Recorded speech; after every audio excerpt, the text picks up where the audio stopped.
नमस्कार दोस्तों, स्वागत है आपका टीवी 24 नेटवर्क में और मैं हूं अजय सिन्हा। बिहार में इस साल विधानसभा चुनाव होने हैं। बिहार में 243 विधानसभा सीटें हैं। एक तरफ एनडीए चुनाव लड़ रहा है तो दूसरी तरफ इंडिया अलायंस चुनाव लड़ने की तैयारी कर रहा है। यानी कि एक तरफ है बीजेपी और जेडीयू का साथ, तो दूसरी ओर है आरजेडी और कांग्रेस समेत और छोटे दल। अब यहां पर यह लड़ाई बेहद दिलचस्प होने वाली है। राजनीति के केंद्र में बिहार में कोई है तो वो है नीतीश कुमार, जो कि बिहार के मुख्यमंत्री हैं। 1-2 सालों से नहीं बल्कि लंबे समय से, यानी कि लगभग 2 दशक से वो बिहार के मुख्यमंत्री रहे हैं। लेकिन अब नीतीश कुमार पर तमाम तरह के सवाल विपक्ष खड़े कर रहा है। सवाल उनके मानसिक स्वास्थ्य को लेकर, सवाल बिहार की कानून व्यवस्था को लेकर, सवाल बेरोजगारी को लेकर। नीतीश कुमार को सुशासन बाबू कहा जाता है। नीतीश कुमार को विकास पुरुष भी बिहार का कहा जाता है। आपको याद होगा जब लालू प्रसाद यादव की सरकार हुआ करती थी, तब उस दौर को जंगल राज कहा जाता था। लेकिन नीतीश कुमार को लोगों ने चुना और सत्ता में बैठाया और नीतीश कुमार तब से सत्ता में जमे हुए हैं। नीतीश कुमार कभी बीजेपी के साथ तो कभी आरजेडी के साथ मुख्यमंत्री के पद पर बने रहते हैं। नीतीश कुमार इतनी बार पाला बदल चुके हैं कि अब उनको बिहार की राजनीति में पलटी मार भी कहा जाता है। लेकिन नीतीश कुमार का एक दौर भी था, यानी जब नीतीश कुमार ने भारतीय राजनीति में एक मिसाल कायम कर दी थी। यानी कि भारतीय राजनीति के पटल पर देखेंगे तो कुछ ही नेता ऐसे हैं जिन्होंने अपने फैसलों से मिसाल कायम की है और सुशासन बाबू नीतीश कुमार उनमें से एक ऐसे ही नेता हैं। आपको नीतीश कुमार का एक किस्सा आज बताते हैं। बेहद दिलचस्प किस्सा है कि कैसे भारतीय राजनीति में कोई जिम्मेदार नेता अपनी जिम्मेदारी उठाता है और एक फैसला लेता है जिसके बाद वो भारतीय राजनीति की चर्चा में आ जाता है। अब वो बताते हैं कि नीतीश कुमार जब रेल मंत्री हुआ करते थे तब उन्होंने एक बहुत बड़ा फैसला लिया था। नीतीश कुमार का रेल मंत्री रहते हुए इस्तीफे का किस्सा भारतीय राजनीति में ईमानदारी और जवाबदेही की मिसाल माना जाता है। साल 1999 था। अटल बिहारी वाजपेयी की सरकार थी और नीतीश कुमार उस सरकार में रेल मंत्री हुआ करते थे। 2 अगस्त 1999 को पश्चिम बंगाल के गौरीबंदा के पास एक हादसा होता है, रेल हादसा। यह हादसा बेहद भीषण होता है जिसमें करीब 285 लोगों की जान चली जाती है। यह हादसा अव्यवस्था, लापरवाही और सुरक्षा व्यवस्था की विफलता का बड़ा उदाहरण बना। हादसे के तुरंत बाद नीतीश कुमार ने नैतिक जिम्मेदारी लेते हुए रेल मंत्री पद से इस्तीफा दे दिया। उन्होंने कहा जब इतनी बड़ी संख्या में लोगों की जान चली जाए तो किसी न किसी को तो जिम्मेदारी लेनी चाहिए। उन्होंने हादसे के कारणों की जांच के आदेश भी दिए, लेकिन उन्हें अपने पद पर बने रहना उचित नहीं समझा। उनका यह कदम बेहद दुर्लभ था क्योंकि भारतीय राजनीति में आमतौर पर नेता ऐसे मामलों में टाल मटोल करते हैं। नीतीश कुमार के इस फैसले की चारों ओर सराहना होने लगी, प्रशंसा होने लगी। इसे एक ऐसे नेता की छवि के रूप में देखा गया जो पद से ज्यादा अपने सिद्धांतों को महत्व देता है। बाद में उन्होंने बिहार की राजनीति में वापसी की और मुख्यमंत्री के रूप में कई बार चुने गए। लेकिन रेल हादसे पर दिया गया उनका इस्तीफा आज भी ईमानदार और जवाबदेह नेतृत्व का प्रतीक माना जाता है।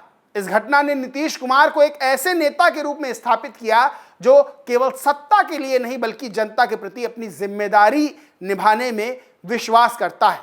यानी सोचिए कि एक नेता इतने बड़े पद से, रेल मंत्री के पद से, एक घटना के बाद इस्तीफा दे देता है, सैद्धांतिक जिम्मेदारी लेते हुए, नैतिक जिम्मेदारी लेते हुए। बिहार की राजनीति में जब लालू प्रसाद यादव के राज को जंगल राज कहा जाता था, तब नीतीश कुमार वहां विकास पुरुष के रूप में सामने आए थे। बिहार की जनता को नीतीश कुमार से बहुत उम्मीदें थी।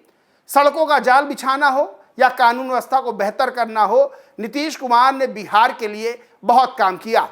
लेकिन अब नीतीश कुमार जो कि मुख्यमंत्री हैं, उन पर सवाल खड़े हो रहे हैं। सवाल खड़े हो रहे हैं उनके पलटी मारने को लेकर, सवाल खड़े हो रहे हैं उनके स्वास्थ्य को लेकर। दरअसल आपने देखा होगा कि नीतीश कुमार के कई फोटोज, कई वीडियोस सामने आते हैं जिसमें नीतीश कुमार अजीब हरकतें करते हुए नजर आते हैं। कभी राष्ट्रगान के समय वो सामने वाले का अभिवादन करते हैं, तो कभी धनुष बाण लेकर दोनों को ही फेंक देते हैं।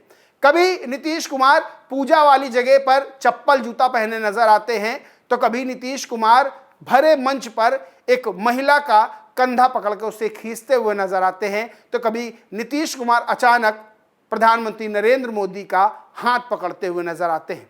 ये तमाम वीडियो, तमाम फोटोज ऐसे हैं जिसको लेकर विपक्ष और खास तौर से तेजस्वी यादव नीतीश कुमार पर सवालिया निशान खड़े करते हैं। उनके मानसिक स्वास्थ्य का हवाला देते हुए कहते हैं कि नीतीश कुमार अब मुख्यमंत्री के पद पर रहने के काबिल नहीं है।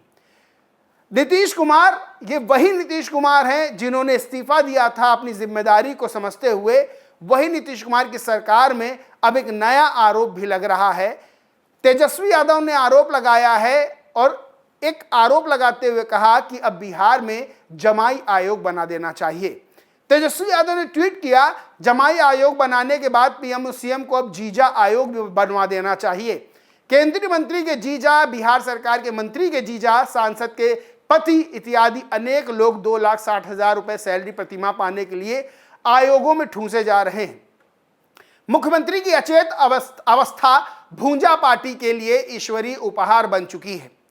तेजस्वी ने एक और ट्वीट किया और क्या लिखा वो मैं आपको बताता हूं। तेजस्वी ने लिखा, बिहार में अचेतन मुख्यमंत्री, यानी कि मुख्यमंत्री नीतीश कुमार को वो अचेत मुख्यमंत्री कह रहे हैं। अचेतन मुख्यमंत्री एवं डीके टैक्स के कारण प्रशासनिक अराजकता, अव्यवस्था, भ्रष्टाचार, लापरवाही एवं अनियमितता का ये आलम है कि अब अधिकारी जनप्रतिनिधियों के फोन तक नहीं उठाते। जनता के नौकर ये अधिकारी इतने अहंकारी व निडर हो गए कि माननीय विधायक, सांसद और मंत्रियों तक को प्रणाम और नमस्कार तक करने का शिष्टाचार भी नहीं निभाते। अचेत मुख्यमंत्री होने के कारण बिहार में अपराध, भ्रष्टाचार, कोताही और लापरवाही पर किसी की कोई जवाबदेही नहीं है, कहीं कोई कार्रवाई नहीं, सब मिलकर गरीब राज्य को का खजाना लूट रहे हैं। ये आरोप तेजस्वी यादव ने लगाए हैं। जाहिर सी बात है, मुख्यमंत्री चाहे अच्छा काम करे चाहे बुरा काम करे, विपक्ष की नजरों में, विपक्ष के निशाने पर वो रहता है। लेकिन हम एनसीआरबी के आंकड़ों की बात करें। दरअसल मैंने चैट जीपीटी से कहा कि एनसीआरबी के आंकड़े बिहार के जो ग्राफ है अपराध का, उसको लेकर क्या कहते हैं। तब ये डेटा सामने आया जो मैं आपको बताता हूं। राष्ट्रीय अपराध रिकॉर्ड ब्यूरो एनसीआरबी के अनुसार 2022 में बिहार में हत्या के मामलों की संख्या 2930 रही, जिससे यह उत्तर प्रदेश के बाद दूसरे स्थान पर रहा। देश भर में हत्या के कुल 28,522 मामले दर्ज किए गए, जिसमें बिहार का योगदान लगभग 10.3% था।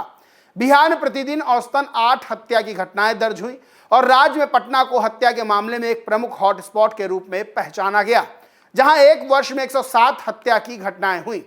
हत्या के मामले में प्रमुख कारणों में विवाद 9,962 मामले, निजी प्रतिरोध या दुश्मनी 3,761 मामले और लाभ के लिए हत्या 1,884 मामले शामिल थे। इसके अतिरिक्त बिहार में भूमि विवादों से संबंधित अपराधों की संख्या में भी वृद्धि देखी गई। 2021 में भूमि विवादों से जुड़े 3,336 मामले दर्ज किए गए थे, जो राज्य में भूमि विवादों से संबंधित अपराधों की उच्चतम संख्या थी। इन आंकड़ों से स्पष्ट होता है कि बिहार में हत्या और भूमि विवादों से संबंधित अपराधों की संख्या में वृद्धि हुई है, जो राज्य की कानून व्यवस्था की स्थिति को चुनौतीपूर्ण बनाती है। बहरहाल ये सब स्थितियां अपराध को लेकर बिहार में हैं। ये आंकड़े हैं बिहार में अपराध के।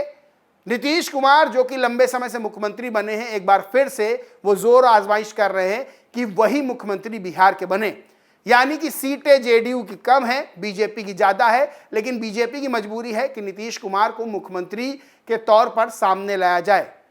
जोर आजमाइश चल रही है कि एनडीए में मुख्यमंत्री पद का चेहरा नीतीश कुमार को दिखाया जाए। वहीं दूसरी ओर विपक्ष लगातार नीतीश कुमार की मानसिक स्वास्थ्य को लेकर, उनकी हालत को लेकर सवालिया निशान खड़े कर रहा है। बहरहाल इस साल चुनाव होने हैं, अक्टूबर नवंबर माना जा रहा है चुनाव हो जाएंगे, अभी तारीखें नहीं आई हैं, लेकिन नीतीश कुमार इस वक्त बिहार की राजनीति के केंद्र में है। एक समय सुशासन बाबू के रूप में उनकी मिसाल दी जाती थी, लेकिन आज उनको लेकर तमाम तरह के सवाल खड़े हो रहे हैं। बहरहाल दोस्तों, इस पूरे मामले पर आप सबका क्या मानना, क्या सोचना, कमेंट करके जरूर बताएं। वीडियो अच्छा लगा तो लाइक करें, खूब शेयर करें और चैनल को सब्सक्राइब नहीं किया तो सब्सक्राइब करके बेल आइकन जरूर दबा लें। धन्यवाद।